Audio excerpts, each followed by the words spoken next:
conocido que Centroamérica es una de las regiones más vulnerables al cambio climático, situación que es agravada por su situación socioeconómica, en donde se estima que el 50% de la población se encuentra en situación de pobreza, sumado a los altos niveles de desigualdad, pues 6 de los países de la región se encuentran entre los 40 países más desiguales del mundo en términos de distribución de ingresos.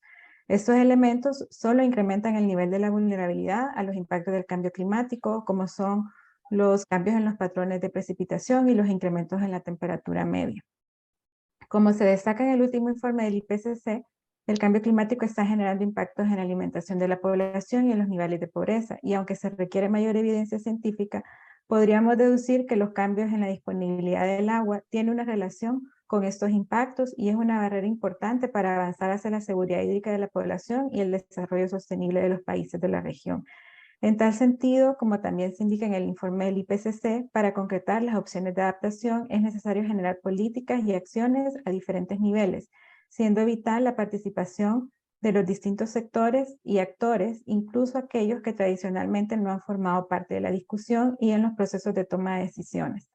Es por esta razón que el día de hoy, en coordinación con la Comisión Centroamericana de Ambiente y Desarrollo, estamos realizando este webinar con el propósito de acercar el conocimiento científico que se ha generado a través del último informe del IPCC a las instituciones y organizaciones que forman parte de distintas comunidades y sectores y que a través del mismo se pueda apoyar la priorización de acciones a nivel de los países y de la región, pero que además actividades como estas sirvan para fortalecer la participación de la región en los procesos de negociación en el marco de la siguiente COP y de esta forma generar ideas concretas que permitan que la región y sus países puedan mejorar sus capacidades para acceder al financiamiento y que contribuyan a la adaptación y a una mayor resiliencia. Esperamos entonces que esta sea una jornada provechosa para todos y todas y nuevamente agradecerles por su participación. Gracias. Muchas gracias, Fabiola. A continuación, retomando un poco tus palabras, es importante destacar que el objetivo del webinar es básicamente impulsar la resiliencia climática y la cooperación en los países de la región, identificando, a partir de evidencia científica generada en el sexto informe del IPCC, los retos, desafíos y principales expectativas de la COP27 en relación a la gestión integrada de los recursos hídricos. El día de hoy contamos con panelistas de alto nivel, dentro de los que se destacan autores líderes del sexto informe del IPCC, negociadores internacionales sobre cambio climático y representantes de la presidencia pro tempore de la CCAD. La agenda del día de hoy va a tener una duración de aproximadamente 2 horas, comenzando con 3 presentaciones magistrales a cargo de la doctora Debbie Ley, autora principal del sexto informe del IPCC, la señora Danielle Gaillard-Pichet, especialista senior en procesos globales de GWP, y finalizando con la señora Lidibert González, directora de aguas de Mimarena de República Dominicana, en representación de la presidencia pro tempore de la CCAD. Finalizaremos igual con unas palabras del señor Raúl Artiga de la CCAD. Como parte de la metodología del evento, tendremos la presentación de los panelistas con una duración de 20 minutos, con 5 minutos de preguntas y respuestas. Les solicitamos, por favor, escribir sus preguntas a los panelistas en los cuadros del chat, tanto en la plataforma de Facebook como la de Zoom. Nosotros consolidaremos las preguntas una vez finalizada la sesión, la presentación, y realizaremos la misma a los ponentes. Por favor, es importante que no olvidemos renombrarnos en las diferentes salas que estamos participando, poniendo su nombre y la organización a la cual representa.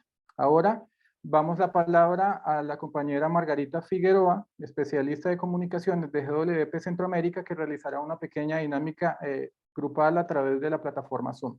Adelante, Margarita. Muchas gracias, Iván, y reitero la bienvenida a todos y todas. Y bueno, para ir calentando un poquito los motores, les invitamos a entrar a la página web polef.com/GWPCamp, si lo pueden ver en el chat.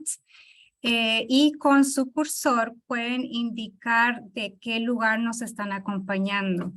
Quisiéramos ver esta gran comunidad de personas interesadas y en estos temas de agua y cambio climático.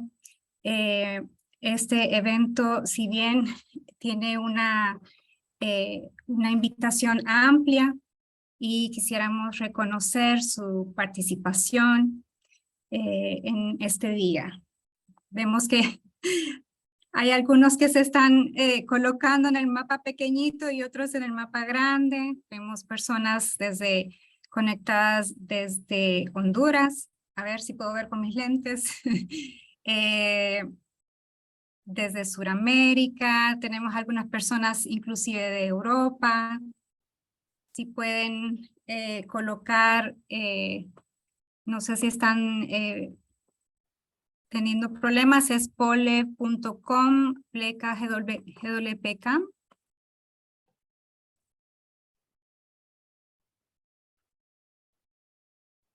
Gracias, sí, se puede usar el chat, que nos están acompañando desde Nicaragua. Aquí veo que están ya entrando más personas, más clics. Tenemos participantes de Argentina, muchas gracias por estar aquí, desde Panamá.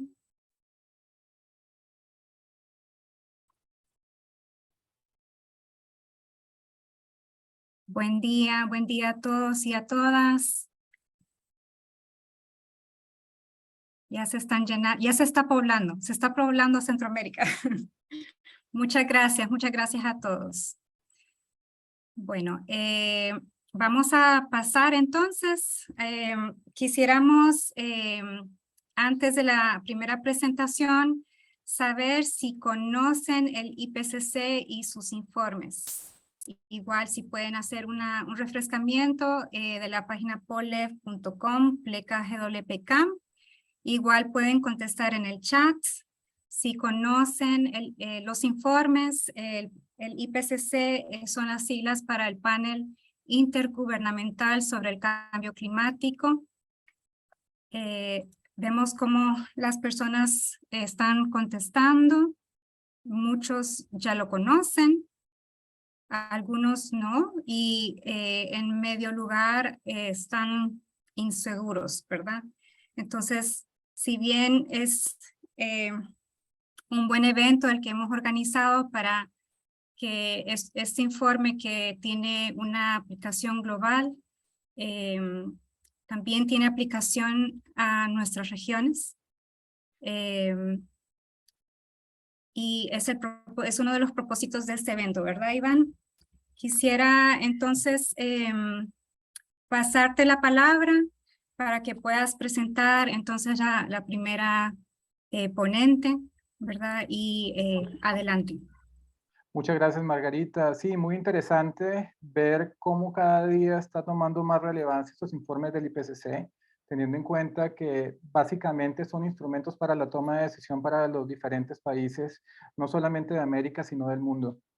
Ahora, continuando con el webinar, damos la bienvenida a la doctora Debbie Ley, autora líder del sexto informe del IPCC, la cual nos brindará la presentación, la ciencia del cambio climático, resultados del sexto informe del IPCC y sus implicaciones en la seguridad hídrica en Centroamérica. Adelante, doctora. Muchísimas gracias, Iván. Muchísimas gracias por esta invitación. Es un gusto poder participar aquí con ustedes. Si me pueden confirmar que puedan ver mi pantalla, por favor. Te confirmamos, doctora.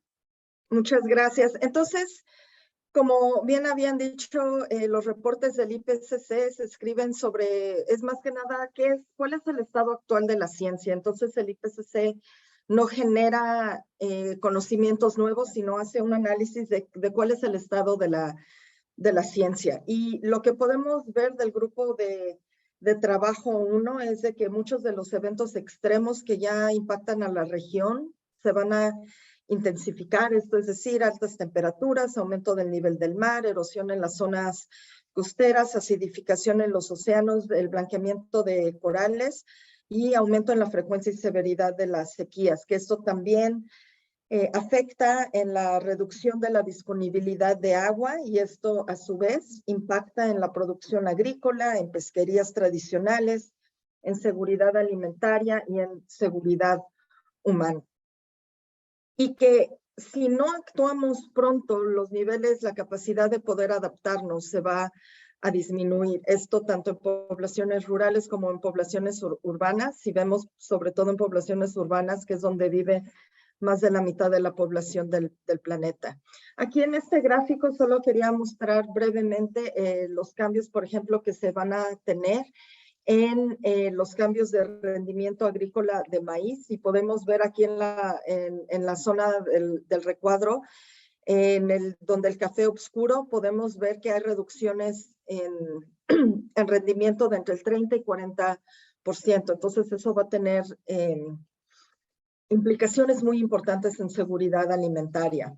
Aquí podemos ver también los problemas de manejo sustentable del agua que se van a ver agravados por la sequía, que podemos ver que es en la zona de Australia, la parte norte y sur de África. Y para la región lo podemos ver en la parte de México y Centroamérica especialmente, y otro tanto en Sudamérica, pero también podemos ver aquí cuáles son los cambios de política que se han implementado hasta la fecha, pero que también hasta el 2050 sí se prevé que el problema siga empeorando. Y aquí en este gráfico también a nivel mundial podemos ver cuáles se esperan que sean las pérdidas en la biodiversidad en diferentes niveles de calentamiento, aquí comparando 1.5 grados del lado izquierdo con 3 grados centígrados del lado derecho, y podemos ver que si a 1.5 grados, tomando en cuenta que ahorita estamos a 1.1, estamos esperando alrededor del 25% de pérdida de especies en la mayor parte del mundo. A 3 grados centígrados estamos entre 50 y ya 100% en algunas regiones. Ahora, para Centro y Sudamérica, esta es una región altamente expuesta, vulnerable, fuertemente impactada por el cambio climático. Y esta situación se ve amplificada por condiciones y problemas propias de la región, como son la desigualdad, la pobreza, el crecimiento poblacional y sobre todo la deforestación. Y entonces, que cuando hablamos de riesgos climáticos, no solamente estamos hablando del riesgo, también tenemos que agregar ahí cuáles van a ser los riesgos no climáticos, naturales. Entonces, aquí podemos ver una serie de ecosistemas que están en riesgo debido al cambio climático, en muchas cuestiones también debidas al agua. Entonces, regresando al diagrama de vulnerabilidad, amenazas y exposición, que para ustedes que ya conocen los reportes del IPCC, este es un diagrama que se originó hace más de una década, hablando de que no es nada más la cuestión climática la que nos hace vulnerables, sino también la vulnerabilidad sistémica con todas las condiciones, por ejemplo, de pobreza y de desigualdad, y que eso nos lleva también al empeoramiento de los diferentes riesgos climáticos. Esto significa, por ejemplo, que tenemos eventos extremos concurrentes que incrementan los riesgos. Y un ejemplo puede ser, por ejemplo, el incremento en las olas de calor y en la sequía, que llevan, por un lado, a la reducción en el rendimiento de los cultivos, y por otro lado, al incremento en el estrés de calor entre trabajadores, que a su vez reduce la productividad y que en ambos casos nos lleva a un incremento en los precios de los alimentos, a una reducción del presupuesto de las viviendas, con efectos locales, pero también con efectos globales, como podemos ver ahorita, por ejemplo, si agregamos los efectos de la pandemia o de la guerra en Ucrania. Entonces, el cambio climático no respeta fronteras, por lo que los impactos que se sienten a un nivel local pueden tener impactos más grandes. Como sabemos, las regiones de Centro y Sudamérica no son homogéneas climáticamente y tampoco de forma socioeconómica. Por lo tanto, el IPCC las divide en 8 subregiones, una que es la de Centroamérica que vemos aquí y otras 7 que pertenecen a Sudamérica. El IPCC no hace análisis por país, solamente por regiones y subregiones. Y entonces lo que podemos ver aquí es de que ya estamos observando una serie de peligros climáticos y estos se van ir aumentando conforme vaya aumentando los niveles de calentamiento global. Entonces aquí podemos ver que todo lo que está en morado son impactos que se irán incrementando, como lo son las olas de calor, la parte de sequías, la temperatura media, y habrá una disminución en precipitación media y disminución de ondas frías, y las sequías y aridez van a aumentar en la región. En cuanto al tema de vulnerabilidad, es más alta, como ya hemos dicho, en zonas donde hay pobreza, todo lo que se refiere a vulnerabilidad sistémica. Entonces sería pobreza, retos en gobernanza, acceso limitado a servicios básicos, zonas donde hay conflicto, altos niveles de medios de vida sensibles al clima, por ejemplo, la agricultura para autoconsumo. Y esto incluye pequeños agricultores, pastores y comunidades pesqueras. Por ejemplo, también podemos ver una alta vulnerabilidad en poblaciones que viven en zonas costeras. Y esta vulnerabilidad es exacerbada por la inequidad y la marginalización. Y esto nos conlleva al final de que va a haber impactos negativos en sistemas alimentarios, agua y salud, lo cual todo está vinculado. Aquí podemos ver una síntesis de los impactos a través de las 8 regiones, pero aquí en este recuadro podemos ver los impactos específicos para Centroamérica.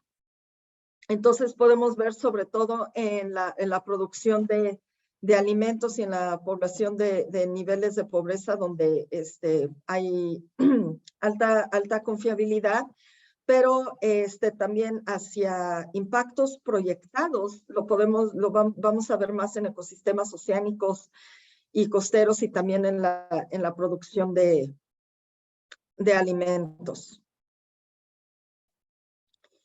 Estos impactos observados y esperados, como sabemos, esta es una de las regiones más vulnerables de la región por el número de eventos que llegan, pero también por las pérdidas humanas y económicas. Y aquí hay un resumen de los diferentes impactos observados: daños acumulados de 5.8 billardos de los huracanes entre 2005 y 2014, la reducción de disponibilidad de agua a futuro, y tomando en cuenta que todos estos impactos se van a agravar, sobre todo si en cuanto nos acerquemos y sobrepasemos los 1.5 grados de calentamiento global. Vamos a ver más enfermedades zoonóticas y transmitidas por vectores, y que toda la variación en la precipitación nos va a llevar a más pérdidas de cultivos. Hasta la fecha hemos visto unas pérdidas de 80% en frijol y 60% en maíz.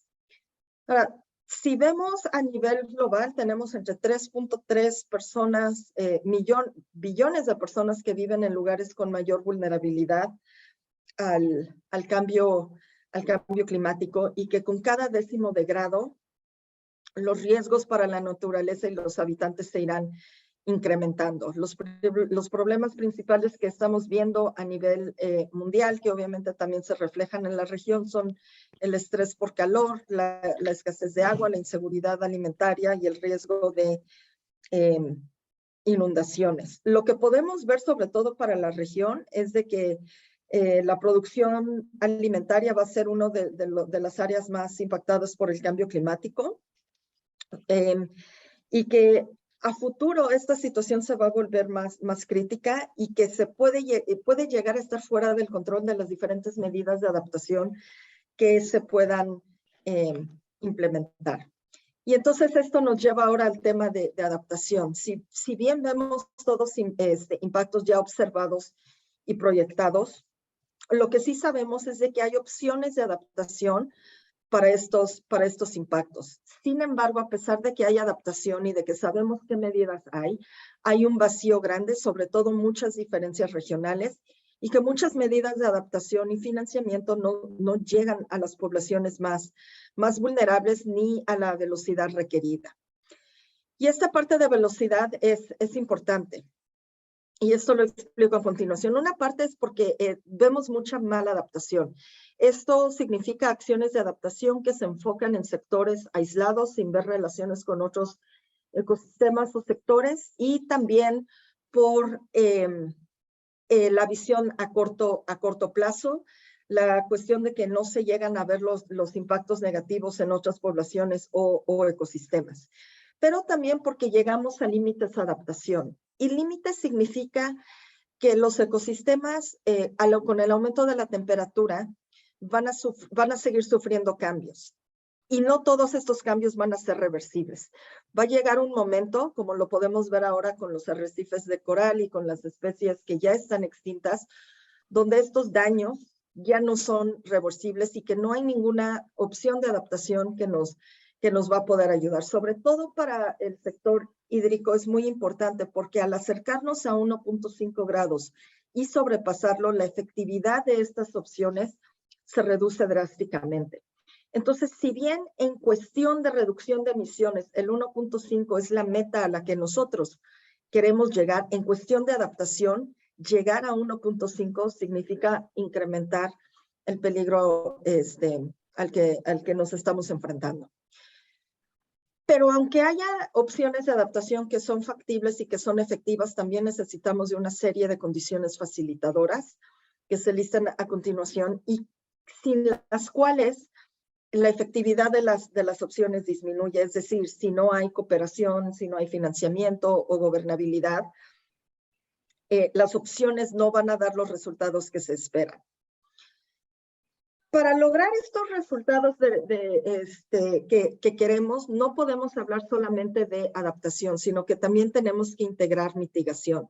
Y esto lo hacemos a través de 5 sistemas de transición, en la que hablamos de ecosistemas terrestres, oceánicos, costeros y acuáticos, la parte de población urbana, rural con infraestructura, la parte del sistema de energía, de industria y de sociedad. Para el tema de adaptación no consideramos los sistemas industriales, sin embargo, esos sí se consideran en el grupo de trabajo 3 de mitigación.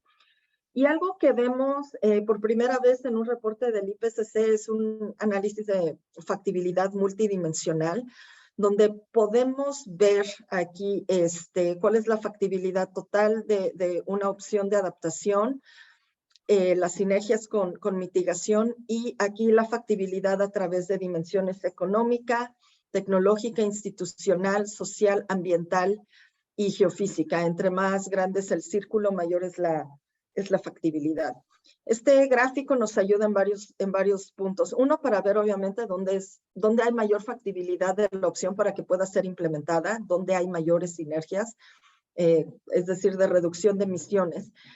Pero los círculos pequeños que denotan baja factibilidad no significa que sean opciones que no haya que considerar, sino dónde están los problemas. Entonces, si hablamos de financiamiento climático, el financiamiento climático se propone que se destine a estas zonas, por ejemplo, donde hay baja factibilidad, porque eso significa que hay barreras en la implementación. Entonces, aquí podemos ver algunos ejemplos de preguntas, de indicadores para cada una de las dimensiones. Y esto tiene el objetivo de salir normalmente del enfoque económico y tecnológico que normalmente se da en los diferentes proyectos, tanto de mitigación como de adaptación. Entonces entramos al plano institucional, por ejemplo, con aceptabilidad política, factibilidad legal y regulatoria, mecanismos de transparencia, co-beneficios sociales, que esto también nos lleva con el vínculo de los objetivos de desarrollo sostenible, aceptabilidad sociocultural y equidad intergeneracional y de género. Entonces, aquí, por ejemplo, podemos ver un poco a mayor detalle todas las opciones bajo la transición de ecosistemas, donde podemos ver que las principales barreras están en el ámbito institucional, pero también si vemos dentro de los diferentes sistemas de transición, el agua, las opciones basadas en agua son los que realmente unen y hacen ese vínculo dentro de cada sistema de transición y entre los sistemas de transición. Aquí podemos ver en este gráfico dónde están los vínculos positivos, negativos o neutros con los diferentes ODS, y podemos ver que, por ejemplo, el ODS 3 referente a salud y el del agua y el 12 de ciudades y comunidades sostenibles son las que tienen un mayor nexo a través de todas las diferentes opciones. Las celdas que quedan vacías son donde no hay suficiente evidencia aún, lo que también nos señala que es importante generar más información y estudios propios de la región. Aquí nuevamente podemos ver cómo en algunos ODS transversales podemos encontrar más nexos. Entonces, ya para cerrar esta presentación, un tema importante que se vio en este reporte es el de desarrollo resiliente al clima, donde, como mencioné hace un momento, es importante ese vínculo entre la reducción de riesgos climáticos, que es adaptación, la reducción de emisiones de gases de efecto invernadero, el fortalecimiento de la biodiversidad y el cumplimiento de los objetivos de desarrollo sostenible. Y esto es a través de los niveles de gobierno, incluyendo los grupos más marginalizados y vulnerables, priorizando equidad, ética y justicia, conciliando diferentes intereses, valores, puntos de vista y formas de conocimiento. Aquí haciendo un breve paréntesis para decir que otro de los hallazgos importantes, sobre todo para la región, de este reporte es de que finalmente se reconoce el colonialismo como un factor de vulnerabilidad. Y esto es importante porque al diseñar opciones, propuestas de adaptación y de adaptación transformacional, se puede incluir ese tema y abordarlo. Entonces, ya para cerrar, ¿qué nos dice el desarrollo resiliente al clima? Que tenemos una trayectoria donde los cambios, los impactos todavía pueden ser reversibles. Estamos bien vinculados con el desarrollo sostenible. Hay otra trayectoria donde los vacíos de adaptación incrementan, donde estamos rumbo a un calentamiento mayor a 3 grados centígrados y tenemos una dependencia de trayectorias. Pero hay múltiples trayectorias de desarrollo en el camino que podemos tomar. Y algo importante es esta línea punteada que vemos hasta arriba, que significa trayectorias que ya hemos perdido por decisiones y acciones que tomamos en el pasado. Esto nos lleva al tema de urgencia, de que tenemos una década para que estas transiciones y transformaciones tomen lugar, para que estas trayectorias que tenemos en verde y en amarillo no queden con líneas punteadas y signifiquen que son trayectorias que ya no podemos tomar. Y para llegar a esto es importante que las decisiones se tomen a nivel de sociedad en diferentes arenas. Es decir, que todos en la población, todos tenemos un papel que jugar y puede ser en los sectores, en espacios económicos y financieros, de conocimiento y tecnología, en el ámbito ecológico, político, sociocultural y comunitario, porque al final lo que queremos es que haya una diversidad de conocimiento, protección y respeto de ecosistemas, equidad y justicia e inclusión. Y estas son las 4 dimensiones que deben de estar al centro de cualquier decisión decisión que tomemos en cuanto a adaptación. Entonces aquí, juntando todo lo anterior, podemos ver aquí dónde están todos los espacios de acción con todos los actores, las diferentes trayectorias donde escogemos las opciones basadas en este análisis de factibilidad, viendo dónde están las barreras, dónde están las oportunidades, dónde podemos evitar límites y mala adaptación, y al final lo que queremos de bienestar, bajos niveles de pobreza, salud de ecosistemas, salud planetaria, equidad, justicia y niveles más bajos de calentamiento global. Entonces, tenemos una década para actuar y no podemos tener ningún retraso. Muchísimas gracias por su atención. Muchas gracias, doctora Debbie. Muy interesante su presentación. Ahora a todas las personas que están conectadas, le damos paso a las preguntas y respuestas. Tenemos 5 minutos. Cualquier pregunta que le quieran hacer a la doctora lo pueden hacer en el chat que tenemos. Hay una pregunta que sería, ¿cree usted que las ambiciones presentadas por los países en su CNS podrían dar respuesta a la crisis climática? Sí, muchas gracias por la pregunta. Lo que podemos ver, sobre todo en los grupos de trabajo 1 y 3, es de que los compromisos entregados no nos llevan a 1.5, nos llevan entre 2.7 y 3.2 grados centígrados, por lo que se tiene que incrementar la ambición. Pero por otro lado, sobre todo para los países de la región, es importante que también existan esos compromisos de adaptación, sobre todo porque sabemos que es una región muy, muy vulnerable. Okay. Hay otra pregunta, doctora Debbie. En términos de los principales hallazgos que tiene este informe, en términos de recursos hídricos, ¿cuál cree que fue el principal con respecto al informe, al quinto informe del IPCC? El principal es de que hay más evidencia de que al acercarnos y superar el 1.5 grados de calentamiento global, la efectividad de las opciones baja mucho, baja dependiendo de la zona y del contexto específico, puede bajar más del 50%. Entonces, por ejemplo, si hablamos en cuestión de agricultura o, por ejemplo, uso deficiente de agua para generación eléctrica, eso también se va a disminuir. Entonces, para tener un mejor aprovechamiento del recurso hídrico y de opciones de adaptación basadas en agua, tenemos que aprovechar esta década, porque más allá esas opciones se pierden, llegamos a límites. Ok, muchas gracias, doctora Ley. Hay otra consulta y ya con esto vamos cerrando un poco esta sesión de preguntas y respuestas. ¿Cuál sería su principal recomendación en términos de adaptación hídrica para el corredor seco centroamericano? Mira, las opciones de adaptación se basan más que nada en la vinculación entre los diferentes sectores. Entonces, por ejemplo, no separar lo que es bosques de agricultura del uso de agua para consumo humano, sino que tener ese vínculo. Y que tenemos que pensar en términos no de adaptación, sino de desarrollo resiliente al clima, donde tenemos que escuchar las voces de las personas más marginalizadas, donde tenemos que incorporar los diferentes conceptos de justicia, de que la gente va al centro. Y entonces esas son algunas consideraciones que hasta la fecha llegan a faltar en las diferentes propuestas, pero es ese vínculo de las opciones, entre opciones y entre los sistemas de transición. Ok, muchas gracias, doctora. Hay dos preguntas más que llegaron en último minuto a la plataforma de Zoom. La primera, ¿podría ahondar por parte de la señora Janet Noack? ¿Podría ahondar en los hallazgos críticos hacia las zonas costeras marinas, particularmente en agua dulce y arrecifes de coral?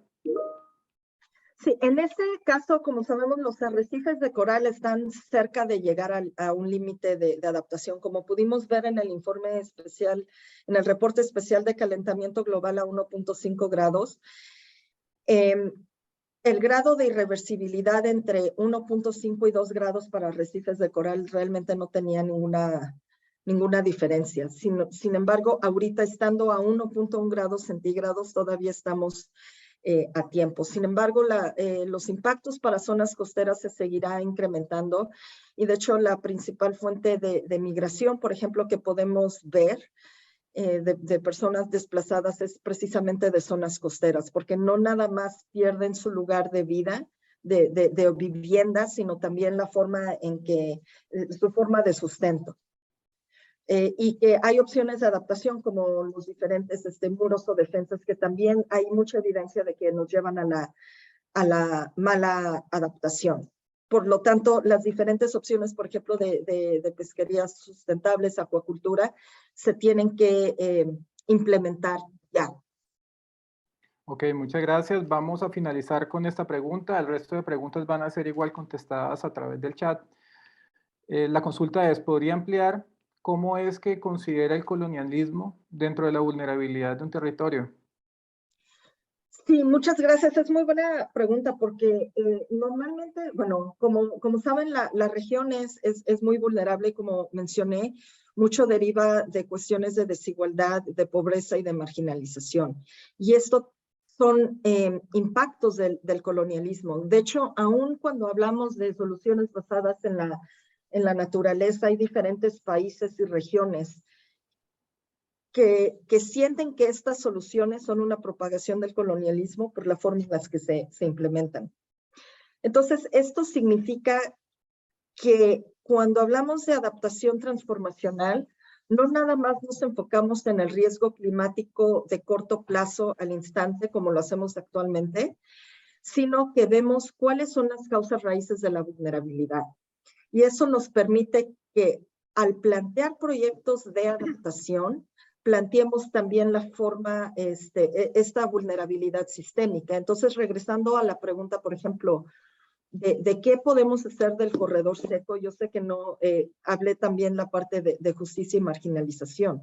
Y esto es también parte de abordar cuáles son esas secuelas que quedan del colonialismo, porque el problema del corredor seco, si bien tiene mucha base climática, indudablemente, también sabemos que hay muchas poblaciones en pobreza y marginalizadas, poblaciones indígenas, que también tienen que ser parte de la solución. Entonces, este reconocimiento del colonialismo nos abre estas puertas, nos permite abordar estas causas raíces de una forma más directa y más profunda. Yo sé que tal vez las respuestas que estoy dando son muy concisas, pero tienen mi correo electrónico, entonces cualquier consulta adicional con gusto la puedo responder. Ok, muchas gracias, doctora Débora. Vamos a continuar entonces con el webinar. Como lo estaba mencionando la doctora Ley, bueno, igual esta presentación va a estar colgada en las diferentes redes sociales para que lo puedan ver más adelante por si tienen alguna duda o inquietud. Solicito, por favor, en este momento estamos conectadas 73 personas a este webinar. Si pudieran prender su cámara por un momento para tomar una foto grupal y ser parte del comunicado que se va a hacer con respecto al evento. Muchas gracias.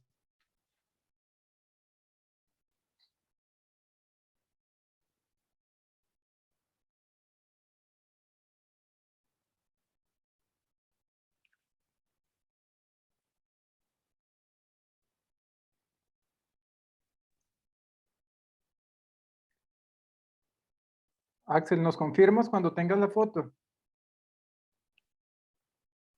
De acuerdo. Tenemos poco más de la mitad de los conectados con sus cámaras encendidas. Le pediría a los que faltan, por favor, si la pueden encender. Vamos a ver unos segundos. Para quienes todavía no han encendido su cámara, por favor, la encienden y podamos todos estar incluidos en esta pequeña imagen.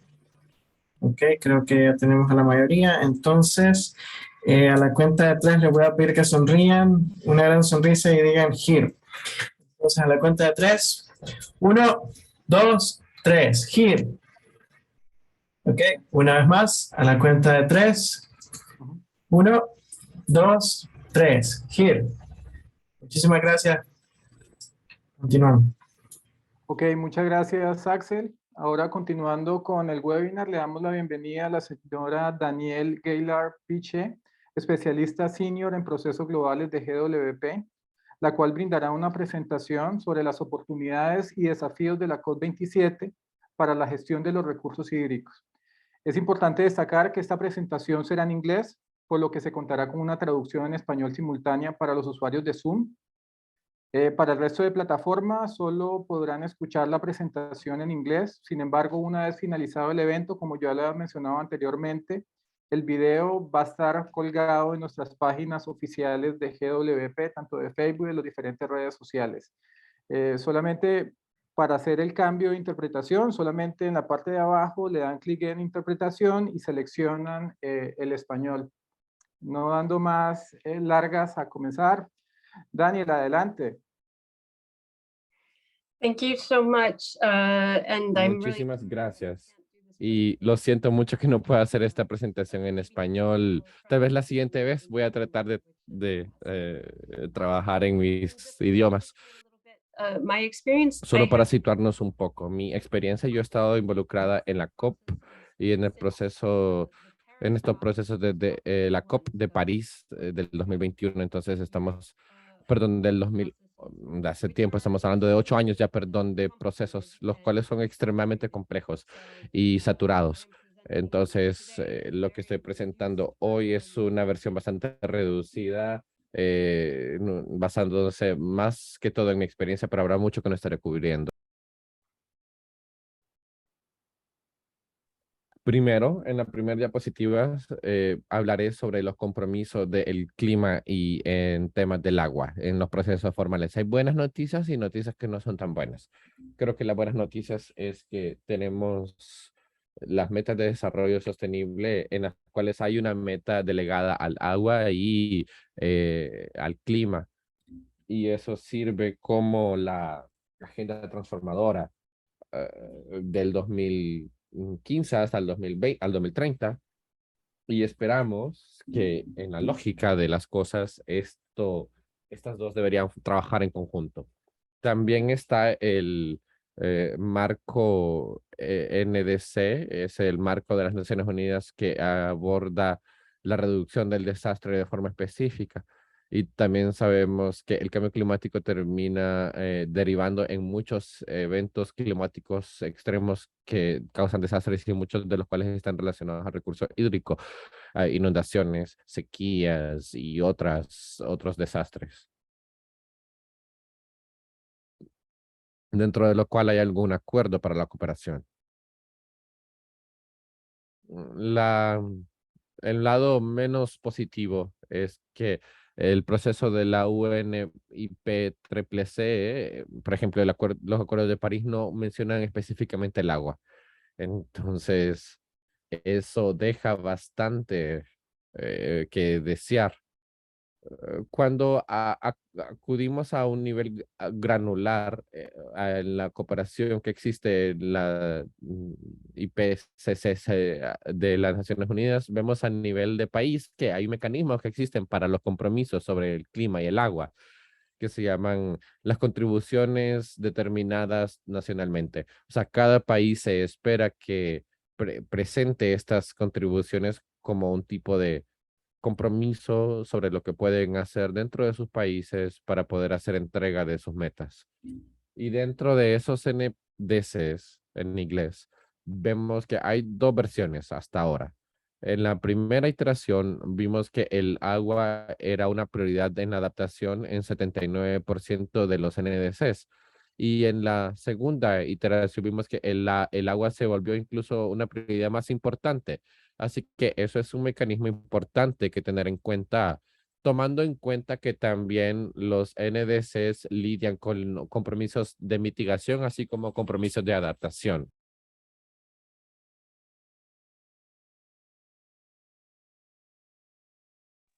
Esto es dentro de las negociaciones, perdón, un micrófono abierto.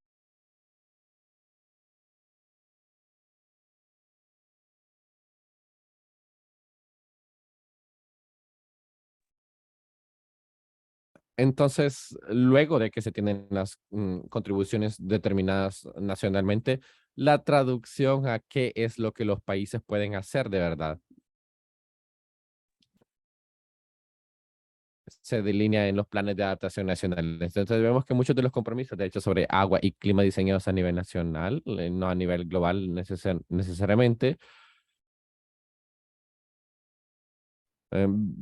se dan. Viendo específicamente a Glasgow, la COP26 hubo un documento de resultados que se llama el Pacto del Clima de Glasgow. Y de vuelta, el agua no se evocó específicamente o explícitamente dentro de ese resultado, pero fue presente dentro de otros temas, por ejemplo, en ecosistemas, océanos o la bioreserva. Así que el agua está ahí como subyaciendo o subrayando estos temas, pero no tenemos una mención específica del agua todavía.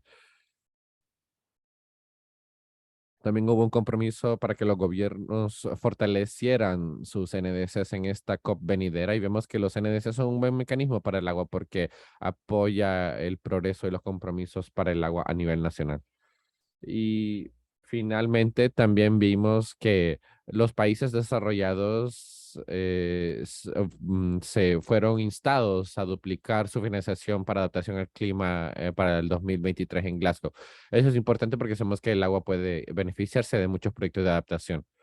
Además de todos estos mecanismos formales que existen también hay otros compromisos voluntarios que existen. Y a veces esos compromisos voluntarios, de hecho, pueden ser más útiles que los formales. Vimos que surgió de la Glasgow la Declaración sobre el Bosque y el Uso de la Tierra, o la Declaración Glasgow sobre la huella de agua justa, entonces, o la huella hídrica justa. Entonces, hay formas diferentes. Siguiendo la siguiente diapositiva. También se me pidió que hablara un poco sobre qué queremos tener de la COP, de la que viene. Y la COP, esta COP se ha referido por bastantes personas en diferentes formas. Así que se ha llamado la COP africana, porque es la primera vez que de hecho es en un continente africano. La COP de la adaptación, porque habrá un cambio a las discusiones de la adaptación. La COP de la implementación de las soluciones del desarrollo. Y también vemos que la cumbre de liderazgo del mundo que está pasando al inicio de la COP, donde tenemos jefes de Estado participando, van a concentrarse específicamente en temas de financiación y en financiación a la acción climática. Lo que Egipto, como la presidencia y el país anfitrión puso, que es lo que quieren obtener de la COP, son estos 5 elementos. Primero que todo, si quieren concentrar más discusiones en adaptación y resiliencia en lugar de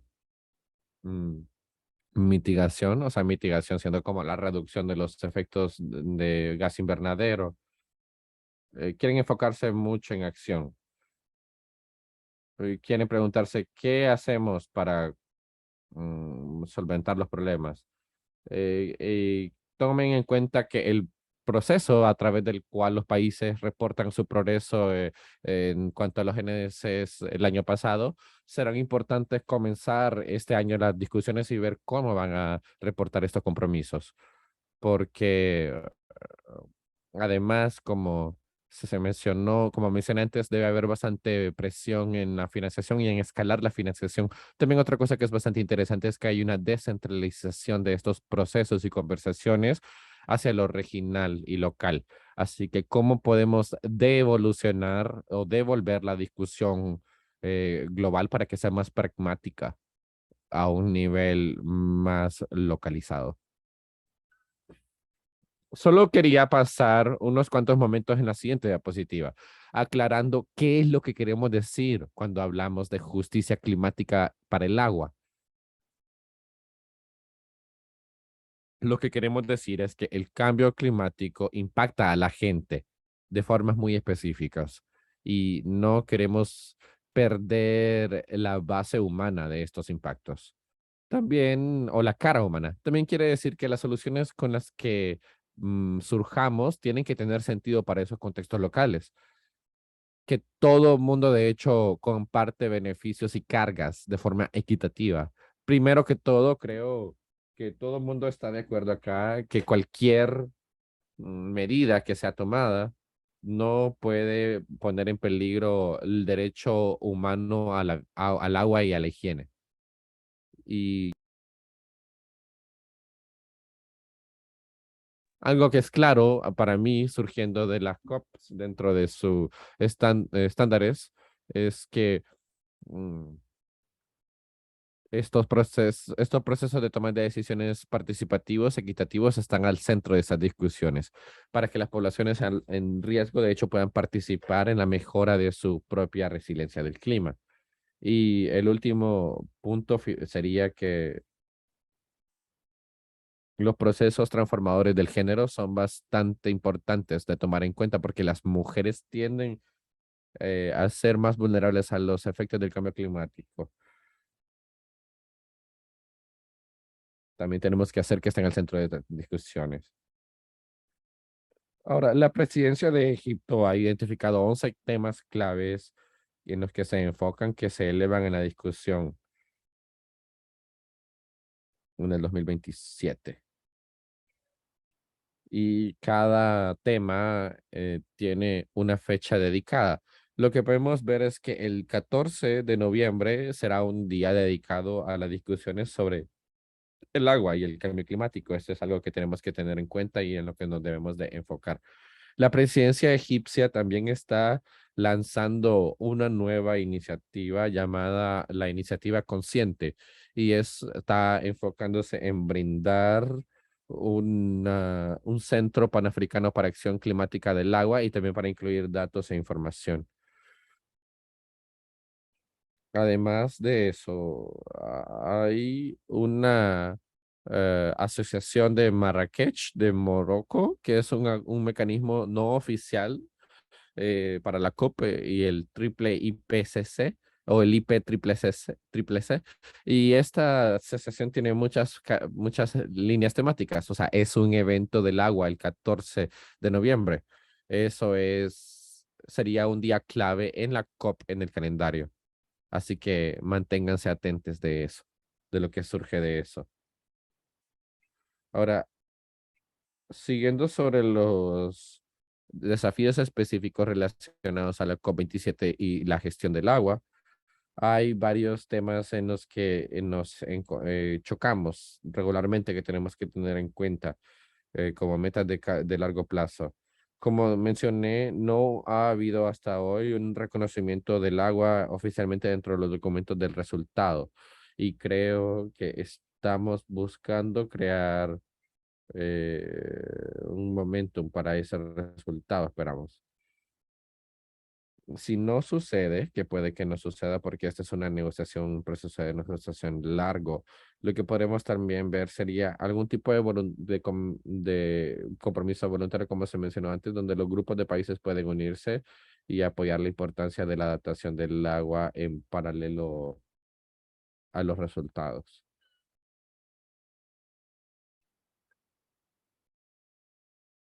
Nos chocamos con el problema de tener buena información de calidad para ayudar a tomadores de decisiones. Esto es algo que estamos tratando de abordar a través de diferentes iniciativas, incluyendo la iniciativa AWARE. También chocamos con el problema de alineación de las políticas, no solo entre países, sino que dentro de un país específico, los ministerios no necesariamente se alinean, no hablan entre sí antes de que de hecho implementen políticas que tengan un efecto en otro dominio. Así que queremos animarse a que hablen entre sí, además de hablar de otros, de su región. Otro tema, y esperamos que esto sea abordado sustancialmente, es sobre financiación. Así que bastantes países tienen planes, pero cuando se les pregunta cómo van progresando en esos, de hecho no se tiene suficiente financiación para avanzar en esos planes. Así que esperamos que estemos encontrando algunos flujos de financiación adicionales hacia la implementación. Otro punto final se trata sobre la voluntad política. Cuando están hablando de los procesos de negociación, estos de hecho son países que están en el salón, que tienen el derecho a hablar. Los observantes de hecho no tienen el derecho para entrar y decir cosas, así que tenemos que depender de la voluntad política de nuestros socios de país para que argumenten el por qué el agua es importante en esos espacios de negociación formales, no solo en la COP27, sino también a medida que vamos transicionando hacia la COP28, que va a ser en los Emiratos Árabes Unidos, como sabemos, el cual es un país bastante escaso del agua y campeón en cuanto a gestión del agua. Ahora, finalmente, hay algunas oportunidades que podemos para las que podemos apuntar que después de la COP27, una que surge más es que hay estos semanas climáticas regionales que están surgiendo que brindan un espacio informal más fácil en el cual participar. Eso es algo que podemos continuamente ir apoyando y buscando oportunidades. Como dije, hay una meta de adaptación que está emergiendo y hay fondos disponibles para buscar cumplir esa meta. El AGWP también está bastante involucrada en apoyar los fondos verdes a través de su programa de preparación. Esos son programas que pueden ser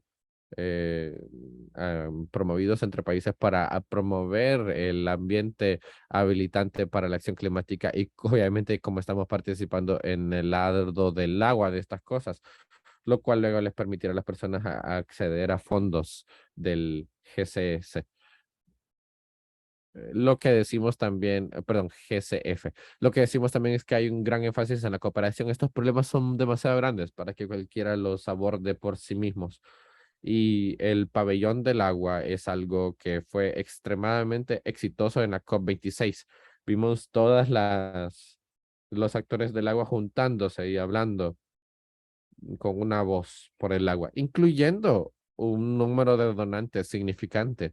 Así que el tener estos eventos y estos espacios de discusión informales en un espacio dedicado al agua también es una buena oportunidad. Vemos estas otras coaliciones más pequeñas que mueven agendas específicas, por ejemplo, la coalición de adaptación o la coalición del agua, y también estas son oportunidades muy buenas para el mostrar nuestra dedicación al agua y el clima y a tratar de apoyar la participación continua. Uno de los puntos principales es que la COP está pasando una vez al año, pero de hecho tenemos que construir esas relaciones con actores del clima claves durante todo el año y no solamente en la COP en sí misma. Particularmente creo que tenemos una oportunidad en marzo del año que viene, conferencia del agua. Es la primera vez que las Naciones Unidas dedica una conferencia de alto nivel al agua, así que el crear un puente entre lo que pasa en la COP27 y la reunión de las Naciones Unidas de la 2023 se asegurará de que haya una coherencia y construcción del momentum. Esa es la ruta que deberíamos de seguir y que deberíamos de continuar progresando en acciones estatales. En conclusión, creo que el mensaje con el que les dejaré es que continuemos, que nos sigamos haciendo la pregunta de cómo podemos asistir a los países para posicionar soluciones del agua e inversiones del agua claves para poder mejorar su propia resiliencia del agua y contribuir a hacer la entrega en sus compromisos del agua. Y paro aquí y doy la palabra. Invito a cualquier pregunta o participación, comentario. Gracias. Ok, muchas gracias, Dani. Tenemos dos preguntas en el cuadro de chat de Zoom. La primera es realizada por Nabil Caguas. ¿Por qué considera que el agua ha sido marginada como tema importante en las COPs?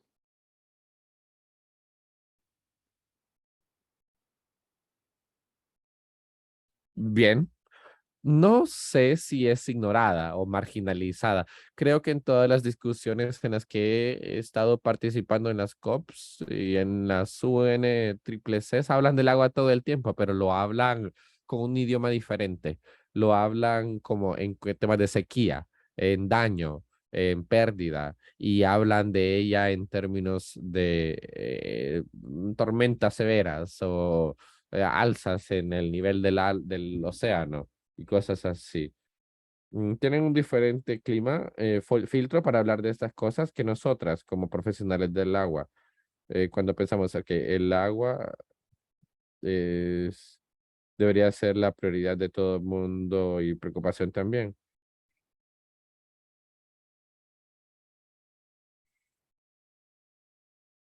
Ven, por ejemplo, el agua como un fenómeno que se manifiesta en sí mismo. Tenemos que tener en cuenta esto y entender y tal vez cambiar la forma en que nosotros hablamos del agua para que pueda ser comprendida y percibida dentro de los compromisos del clima.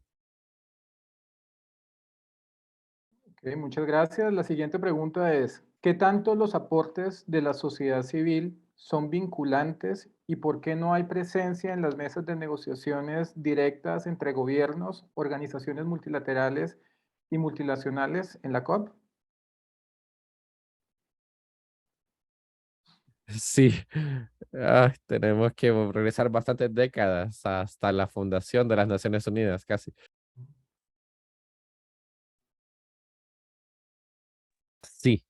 digo, las Naciones Unidas y la UNCCC apoyan el intercambio entre partes, entre gobiernos.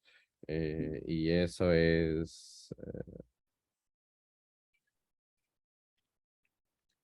le permite a testigos y a las organizaciones de la sociedad civil a contribuir a las discusiones de varias formas.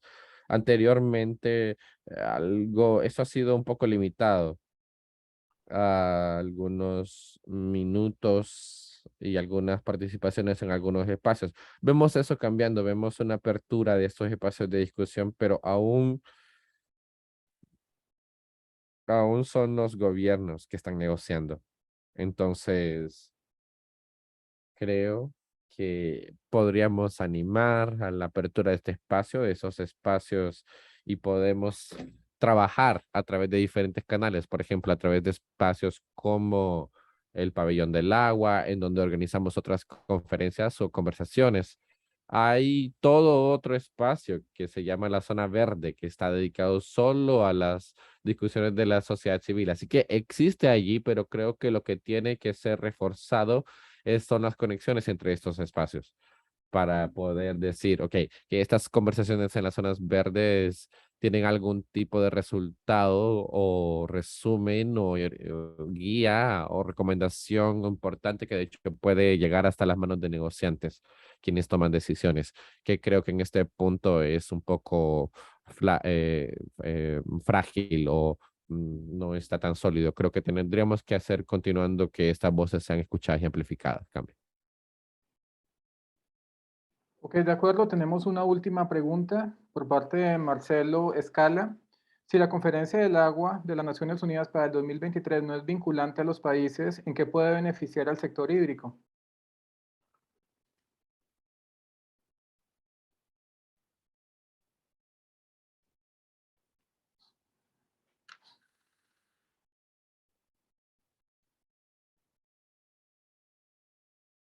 Ujú.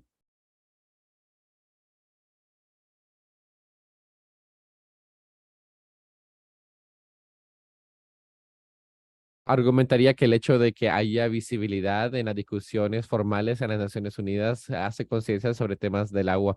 Y de hecho lo que vemos es que cuando hay un documento de resultados formalmente negociado se vuelve muy complejo, porque la gente está ahí negociando cada palabra y luego editándola porque no corresponde con su decisión o instrucción del Ministerio de Relaciones Exteriores que recibieron. Así que la gente pasa bastante tiempo afinando las palabras de lo que surge de la conferencia, enfocándose, en lugar de enfocarse en qué es lo que podemos hacer de forma colaborativa.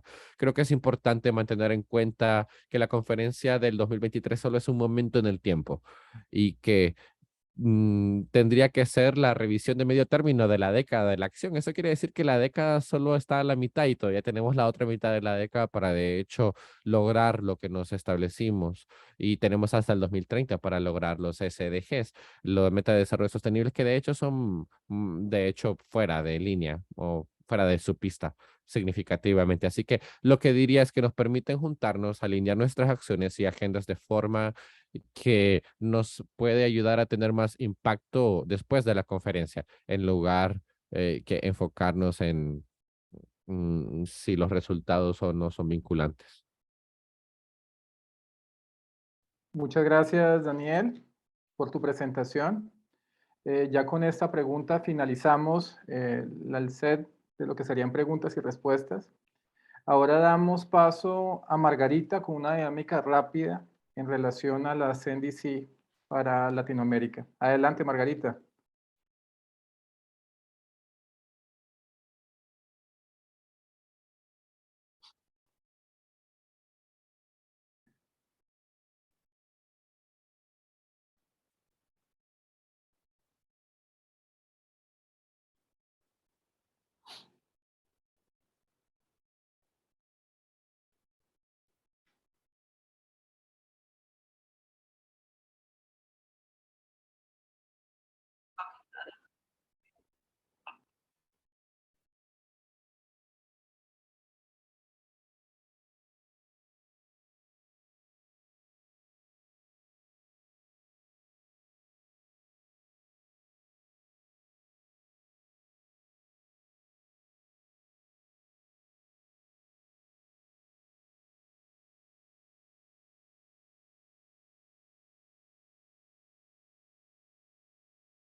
Ok, muchas gracias Margarita. Interesantes los resultados. Realmente muestra la vinculación en la alta vulnerabilidad de nuestros sectores agrícolas con respecto también al agua. Disculpas, solo para las personas que están usando interpretación, dice alguien que no se escucha, solo si pueden quitar el silenciar audio original, eso a veces ayuda.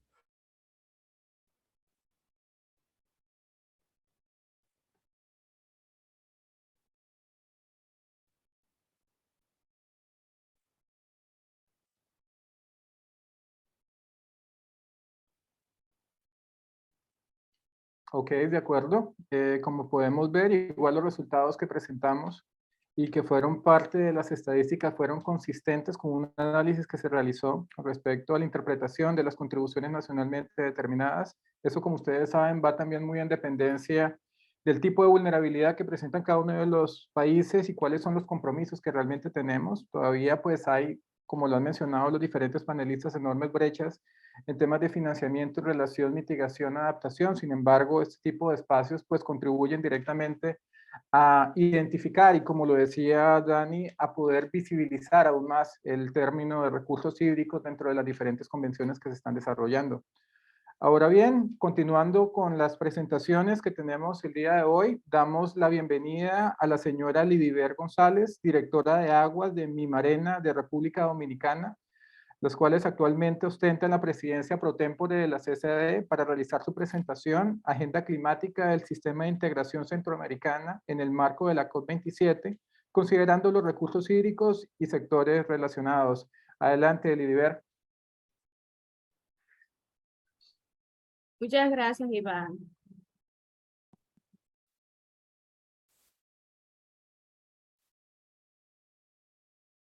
Bien, como representante de la presidencia pro tempore de la CCAD, pues vamos a realizar una presentación en donde tenemos contemplado lo que es la agenda regional de agua y cambio climático de la CCAD y también lo que son algunas actividades que estamos realizando en República Dominicana que están vinculadas con esta agenda regional de la CCAD.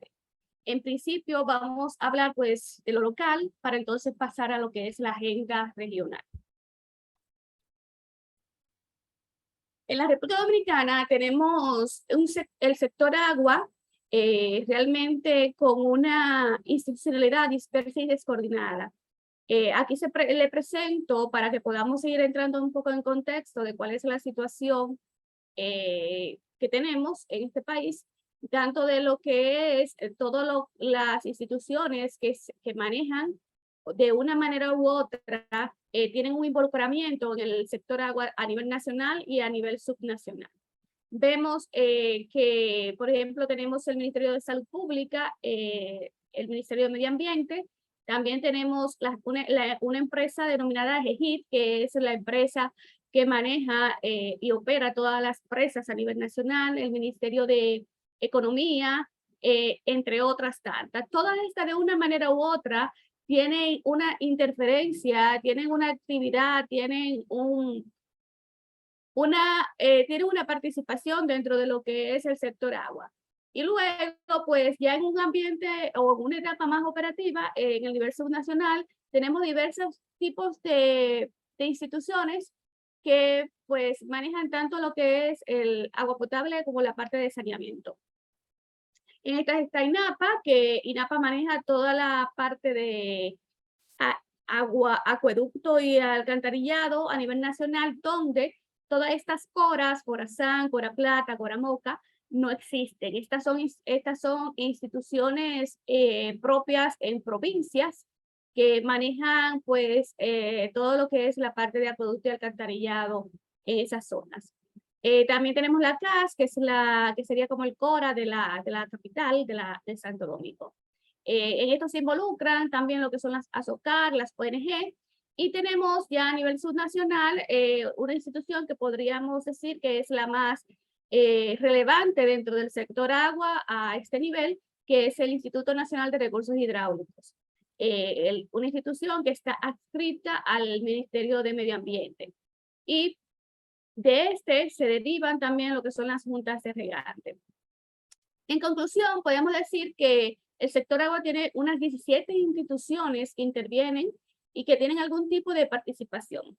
Actualmente se está trabajando con la discusión de lo que es la ley de agua, y en esta ley uno de los puntos que buscamos es poder organizar el sector agua y eliminar toda la duplicidad de actividades y de participación que existe actualmente. Para realizar lo que es conocido como el Pacto del Agua, se hizo un diagnóstico de la situación, tanto en los componentes ambientales, el uso del agua, lo que es agua potable y saneamiento, APS, y en el sector económico. Obviamente en estas se vincula lo que es, o se refleja más bien, lo que es el efecto propio del cambio climático. Vemos como, por ejemplo, tenemos ríos que se han secado por las propias irregularidades del cambio climático, tenemos sequías marcadas, sobre todo en nuestra zona suroeste, falta de cobertura vegetal, una explotación económica imprudente e inadecuada de agregados, lo que nos ha llevado en estos momentos, estamos en la construcción de políticas sumamente restrictivas debido al impacto que está teniendo la extracción de agregados en los ríos, así como la contaminación de ríos, acuíferos y los litorales marinos costeros por lo que son las descargas de aguas residuales, las cuales representan, se estima que un 95% de las aguas residuales se están descargando sin ningún tipo de tratamiento. Tenemos, por ejemplo, al igual que muchos otros países, obviamente el tema del sargazo, pero el tema del sargazo para nosotros como isla, donde su pilar económico es el turismo, realmente tiene un impacto económico bastante importante. Igualmente en los componentes de uso, en el agua, el 90% del agua disponible se utiliza para riego y pecuaria y solo el 10% para uso industrial y turismo. Uno de los hallazgos encontrados en este diagnóstico es que el riego superficial, tanto por gravedad como por bombeo, representa el 96% del riego, y de los suelos que son irrigados de esta forma, el 47% están presentando ya problemas de drenaje y salinidad.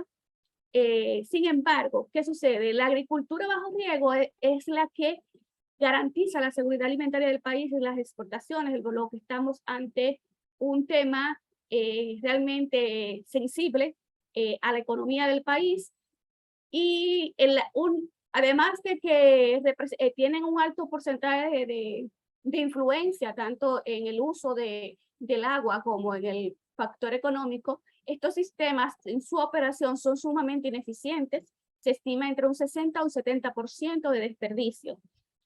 En cuanto a la agua potable y saneamiento, actualmente solo el 26% de los hogares reciben agua 24 horas y apenas un 20% de los hogares se conecta a un sistema de alcantarillado.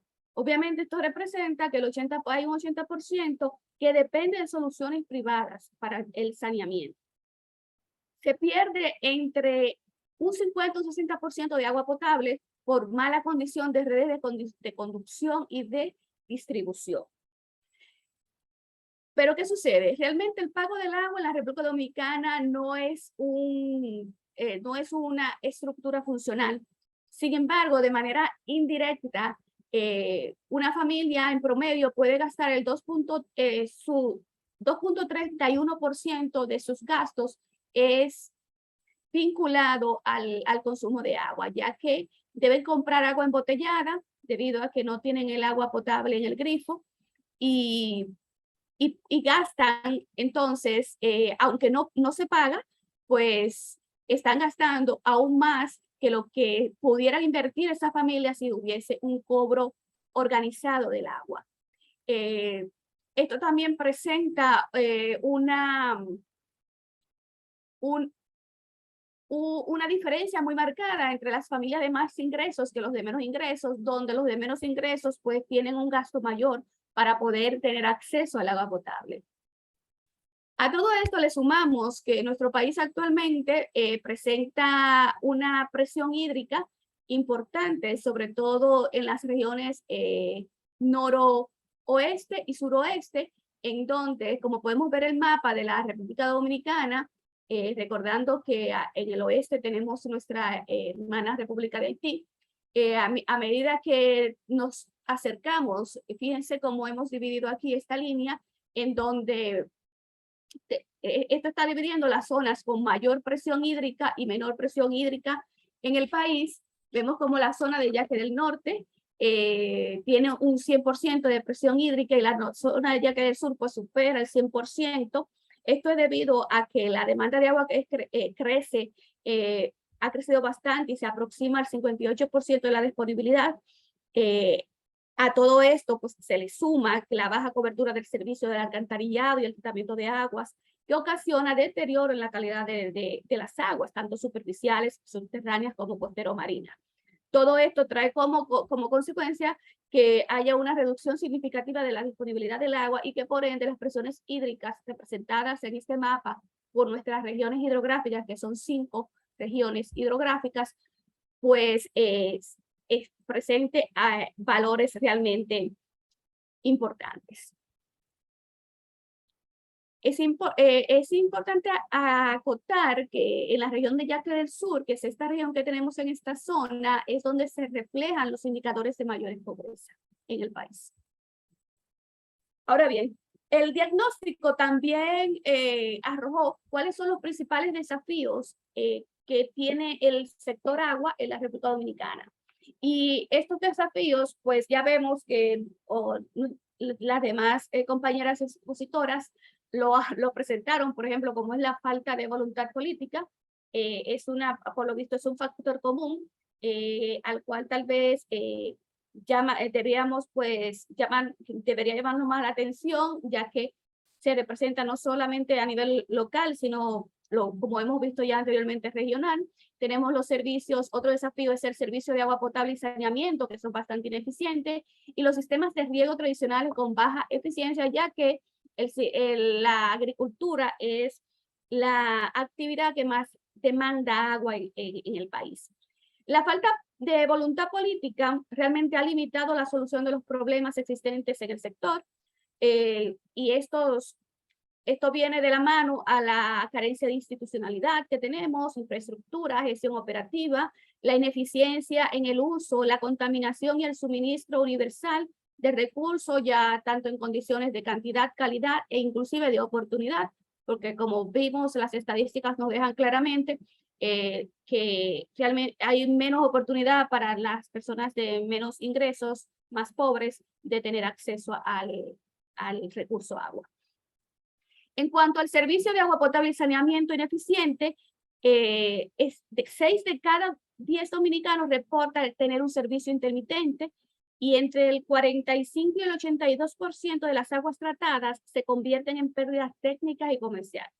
Asimismo, alrededor de 5.000 millones de pesos dominicanos son aportados por el gobierno central a los diferentes prestadores de servicios de agua potable y saneamiento, que son los CORAS, esos CORAS y esas empresas de acueducto y alcantarillado que presentamos hace un momento, que tienen una influencia a nivel subnacional. En cuanto a los sistemas de riego tradicionales con baja eficiencia, no solamente tenemos el punto de que hay una pérdida de un 60% del recurso por desperdicio, sino que la productividad económica del agua es sumamente baja. Se habla de un rendimiento de 0.003 pesos dominicanos por metro cúbico de agua utilizada.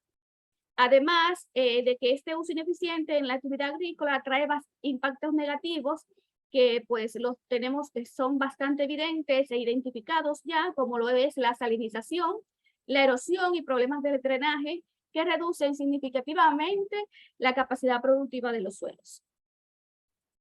¿Qué buscamos con este pacto de agua que tenemos estructurado? Pues sencillamente un sistema integral para el manejo de los recursos hídricos, que incluya un marco legal, reformas institucionales, formulación de políticas y planificación de infraestructuras, inversiones, rectorías, en donde se ha pensado en 3 componentes macro, como lo son el desarrollo de las infraestructuras. Hemos tratado de esquematizar pues, lo que serían estas infraestructuras: almacenamiento de agua verde, cosechas de agua, riego y drenaje; lo que es la infraestructura gris en almacenamientos de almacenamiento con presa y pues la seguridad de esta; la construcción de plantas de tratamientos residuales, tanto en las ciudades como en las zonas rurales. También el fortalecimiento de la gobernanza, que es una actividad que actualmente estamos realizando desde la Dirección de Agua del Ministerio de Medio Ambiente, en donde se está trabajando con un proyecto que nos está permitiendo pues la formación de los consejos de cuencas, y también el desarrollo de herramientas de gestión sería otro de los componentes importantes para este desarrollo de sistema integral del manejo de recursos hídricos, que permita una coordinación para garantizar lo que es la seguridad hídrica, incluyendo todos los usos. Este pacto de agua posee 6 ejes estratégicos. Dentro de los 6 ejes estratégicos tenemos lo que es la gestión integrada institucional del sector, que realmente es un engranaje fundamental para movilizar las soluciones tanto a corto, mediano como a largo plazo, y que, bueno, pues está en marcha con lo que es la discusión de la ley de agua. Tenemos la adecuada atención a la protección y conservación de los ecosistemas, que constituye la fuente fundamental del recurso hídrico para mantener tanto la calidad como la calidad. La eficiencia, resiliencia y sostenibilidad de la gestión de la oferta y demanda del agua, tomando en cuenta los factores del cambio climático y de la demanda hídrica actual y futura. La priorización y uso estratégico del recurso, que garantiza el acceso para el consumo humano, la protección de los sectores vulnerables, la diversificación productiva del recurso y su función vital para la salud de los ecosistemas.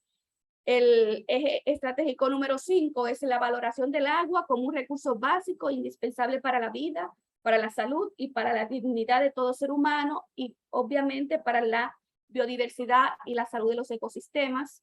Y está como 6º eje, el suministro eficiente, equitativo y con altos estándares de calidad de los servicios de agua potable y saneamiento. Todos estos vienen vinculados con un sinnúmero de acciones, bueno, que tal vez no podríamos mencionarlas todas, pero cada una de estas acciones están vinculadas a los ejes estratégicos que acabamos de presentar. El primero está desarrollar un programa de protección y conservación de las cuencas hidrográficas en el territorio nacional, lo cual, aunque se está realizando un proyecto actualmente para lograr este objetivo, es un proyecto existente antes del Pacto del Agua. Lo que viene el Pacto de Agua es a fortalecer pues las actividades que se están realizando. También tenemos lo que es el asentamiento seguro y gestión de riesgos, que en este se pretende diseñar e implementar un programa de ordenamiento ecológico a nivel nacional, promover programas de modernización de los servicios de meteorología y establecer un fondo de contingencia para adaptación y resiliencia frente al cambio climático.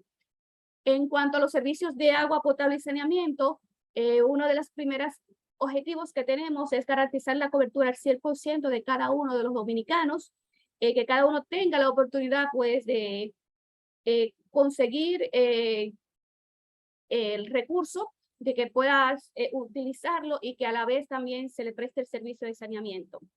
Para elevar, se prevé elevar el índice de potabilidad de las aguas de un 86% a un 96% aproximadamente. Está también la actividad macro de almacenamiento y mantenimiento de infraestructuras hidráulicas, en donde se está hablando de poner en marcha la construcción de unas 9 presas, establecer también un desarrollo de proyectos de construcción y rehabilitación de infraestructuras hidráulicas, diseñar y construir presas de almacenamiento en zonas en donde actualmente no poseen absolutamente ningún tipo de almacenamiento de emergencia, entre otras tantas. También tenemos la actividad de sistemas de riego eficientes, que pues hemos a lo largo de la presentación marcado el impacto que tiene el riego en lo que es la presión hídrica en el país. Aquí se contempla la sustitución de sistemas de riego de gravedad por sistemas de riego de elevada eficiencia y productividad. Inclusive se está trabajando con un programa muy especial a través de la Presidencia de la República denominado tecnificación de riego, en donde se pretende pues lograr apoyar esta iniciativa con las actividades de ese programa. También robustecer las organizaciones de los usuarios, involucrar a los actores, llevar la educación necesaria a los actores y sensibilizarlos con el uso del agua. Tenemos además la actividad macro, gestión de los servicios de agua potable y saneamiento, en donde se pretenden establecer políticas nacionales sobre indicadores de desempeño para los proveedores de agua y una política de medición y recopilación de datos de desempeño de los proveedores de saneamiento. En este se contempla el desarrollar directrices generales para la elaboración de presupuestos de capital por parte de las instituciones que van a proveer esos servicios. Igualmente, cada una de estas actividades se plantea una inversión en infraestructura de 8.565 millones de dólares, los cuales se encuentran pues debidamente en los presupuestos y la planificación de los trabajos debidamente estructurados. Entonces, en cuanto a estas son las actividades, estas son actividades macro que estamos realizando y que se enmarca dentro de la Agenda Regional de Cambio Climático y Agua que plantea la CCAD. Aquí tenemos la Agenda Regional de la CCAD en cuanto a agua y cambio climático, pues estos 3 renglones básicos, que es gestión integral de riesgos hidrometeorológicos, la promoción de soluciones prácticas en el territorio y la gestión del conocimiento de seguridad hídrica.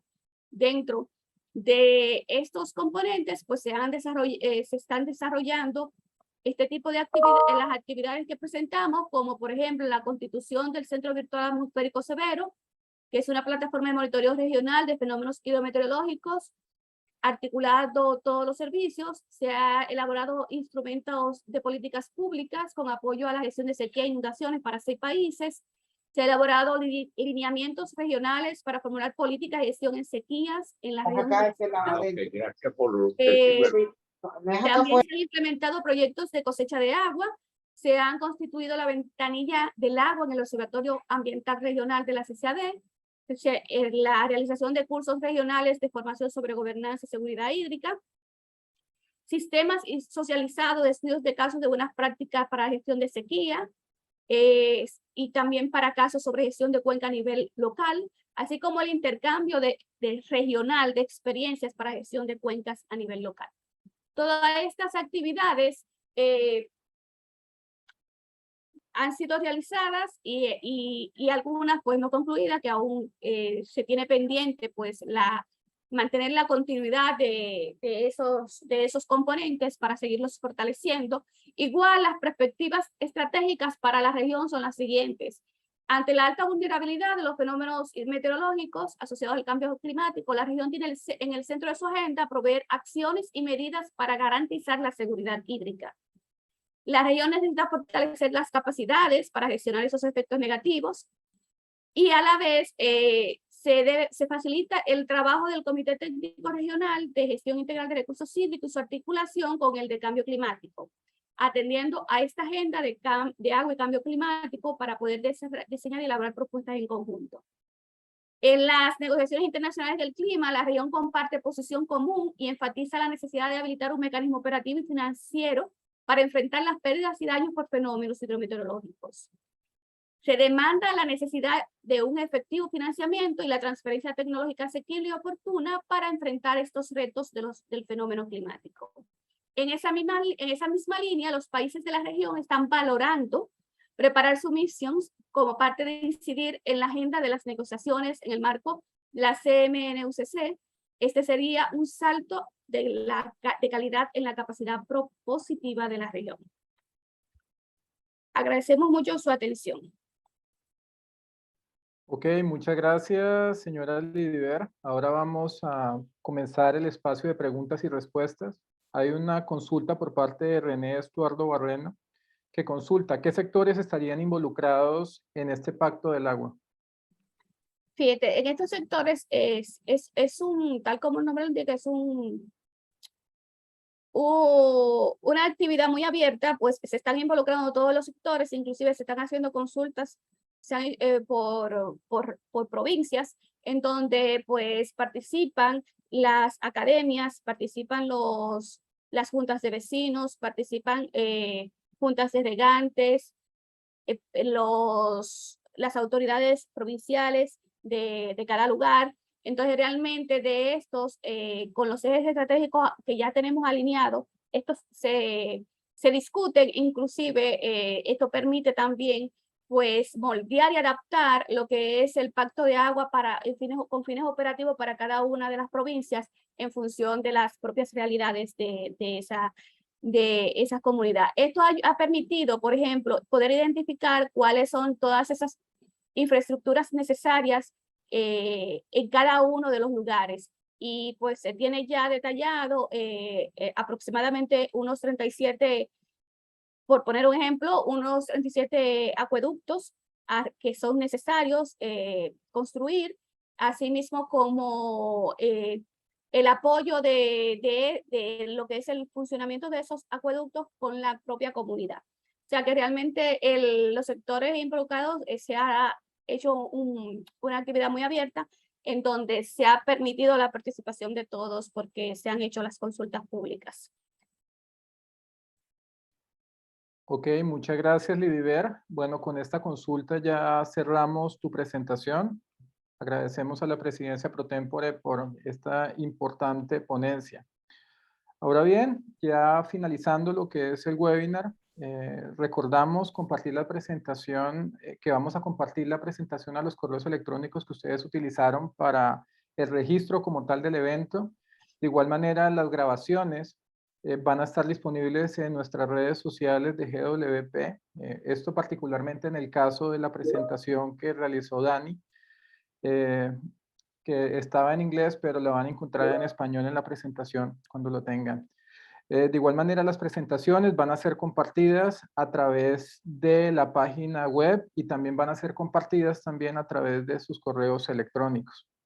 Para ir finalizando la sesión, invitamos al señor Raúl Artiga, asesor técnico de la Secretaría Ejecutiva de la Comisión Centroamericana de Ambiente y Desarrollo, CCAD, para que dé las palabras de cierre del evento. Adelante, Raúl. Sí, muchas gracias. ¿Me escuchan? Te escuchamos, Raúl. Excelente, muchas gracias. Bueno, primero que nada, pues agradecerles a todos la participación. Hemos tenido una participación amplia y con consultas muy directas y con preguntas muy importantes, creemos nosotros, para esta agenda. Un saludo de parte de la Comisión Centroamericana de Ambiente y Desarrollo en función de la participación de la Presidencia Pro Tempore de República Dominicana en este momento. Pues nosotros queremos básicamente señalar la importancia que tiene esta agenda para la región, la agenda de seguridad hídrica, como bien fue señalado por los expositores, por la doctora Ley, por la colega de GWP y ahora por Lidiver. Esta parte para la región, la gestión del agua desde esta lógica de la seguridad hídrica, forma parte de un eje central de trabajo en dos elementos, digamos, en dos dimensiones. La región trabaja en una dimensión de política pública, de política internacional, en los diálogos y en las negociaciones de cambio climático, donde el tema del agua surge como un elemento presente en la discusión, aunque no aparezca, como bien se señalaba, no aparezca formalmente dentro de los textos.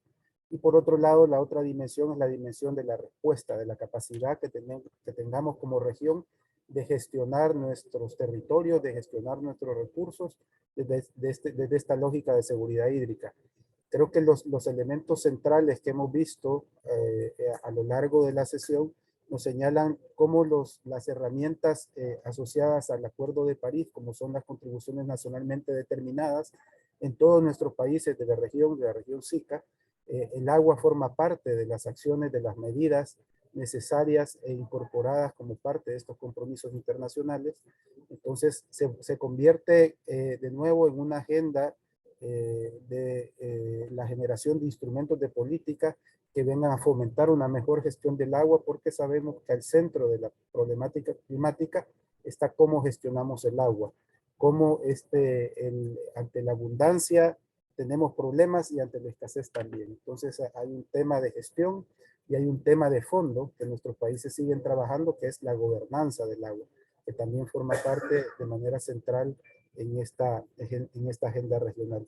Queremos señalar también que es importante mencionar de que estamos trabajando en un conjunto de iniciativas vinculadas a la reducción de riesgos de desastres asociadas a los fenómenos climáticos, y que en ese sentido lo que nos señalaba la doctora Ley efectivamente forma parte, digamos, de las preocupaciones presentes de manera importante por cada uno de nuestros gobiernos, y en ese sentido es importante señalar de que buena parte de las iniciativas regionales tienen al centro este concepto de seguridad, este objetivo de seguridad hídrica. Uno de ellos justamente es el programa que esperamos arrancar formalmente el próximo año ya de manera directa en el territorio, que es la gestión del corredor seco y zonas áridas de República Dominicana, donde el centro del enfoque es cómo garantizamos una nueva práctica, una nueva gestión de los territorios de cuenca seleccionados que forman parte de este espacio territorial, de este ecosistema valorado por la región como un ecosistema que presenta señales importantes de déficit hídrico. Por otro lado, tenemos una agenda de bosques de manera importante regional que está siendo apoyada a nivel internacional y donde efectivamente tenemos el desafío de poder visibilizar mejor el aporte de la gestión hídrica en esta gestión de los bosques, de los ecosistemas forestales y de la restauración de ecosistemas y paisajes, que forma parte también de nuestra agenda de prioridades. Finalmente, señalar de que estamos dando un paso en la preparación hacia la COP27, junto con la presidencia pro tempore de la República Dominicana, de prepararnos en la formulación de una declaración regional, como todas las conferencias internacionales del clima, que la región consolida una posición común respecto a aspectos centrales. El agua forma parte de esto, no de manera de nuevo que aparece en términos precisos en los textos, en términos de lo que la agenda de negociación que ya se describía no visibiliza todavía. Creemos que tenemos un reto en ese sentido. Estamos discutiendo con los países de la región la posibilidad de avanzar en la constitución de mecanismos de mayor incidencia, con claridad, con soporte técnico, con soporte científico, técnico, alrededor de lo que son las submissions, que deberían de ser los elementos que señalen con claridad nuestras prioridades para atender lo que es la agenda climática regional. Y en estas prioridades, evidentemente, uno de los temas que tenemos ahí colocados en la agenda con valoración de los países sobre cómo avanzar y desarrollar submissions relacionadas al agua, por ejemplo, vinculadas a las pérdidas y daños, o al agua en términos de la transparencia y la gestión de la resiliencia y la adaptación en nuestros países, forma parte, digamos, de las posibilidades que tenemos de ir tratando de incidir sobre estos procesos. Esta dimensión de política internacional, hay que decirlo, es un escenario complejo, de múltiples intereses, de dinámicas que salen eventualmente de las capacidades regionales y que se sitúan fuertemente en la agenda internacional y que de alguna manera vienen a determinar nuestra agenda de desarrollo.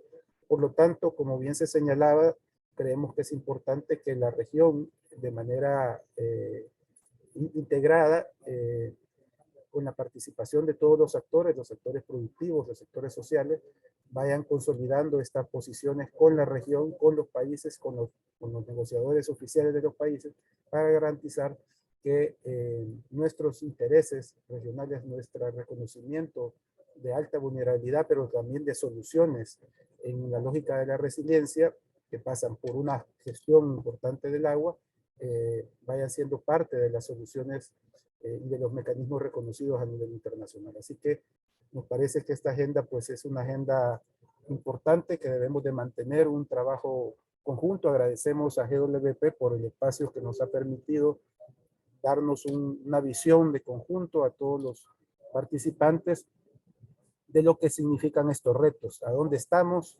cuáles son las brechas, por un lado de conocimiento, pero también por otro lado de posicionamiento, de propuestas y de soluciones que requieren nuestra sociedad centroamericana. Gracias por su participación. Nos parece que debemos de seguir trabajando en esta agenda y esperamos tener futuros encuentros, futuros diálogos relativos a este proceso y a esta dinámica que nos convoca a todos. La seguridad hídrica es seguridad humana y seguridad para el desarrollo sostenible y resiliente que requiere la región. Muchas gracias, que tengan muy buen día. Ok, muchas gracias Raúl por estas palabras de cierre. Solamente nos queda destacar, primero que los invitamos a visitarnos en nuestra página web, que es www.gwesaguayclima.org. De igual manera, solamente mostrarles una pequeña infografía que realizamos en relación a los principales hallazgos que encontramos en este webinar tan importante. El primero es que el cambio climático es inequívoco, que es inequívoco también afirmar que la actividad humana ha calentado la atmósfera, el océano y la tierra, que entre los principales obstáculos reportados para la adaptación está la gran brecha que tenemos en términos de financiamiento.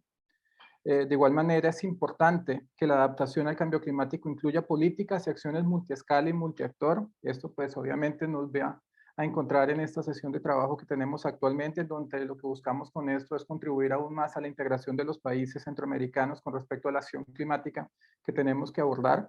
Y particularmente es importante destacar, como lo estaba mencionando la doctora Levy en su presentación, de que Centroamérica y Sudamérica siguen estando altamente expuestas, vulnerables y fuertemente impactadas por el cambio climático. Por lo tanto, esto nos insta a generar ideas de proyecto que sean conjuntas para lograr realmente tener una adaptación a nivel regional. Entonces, con esto ya damos por finalizado el evento. Agradecemos a cada uno de ustedes por la participación y bueno, hasta una próxima ocasión. Muchas gracias.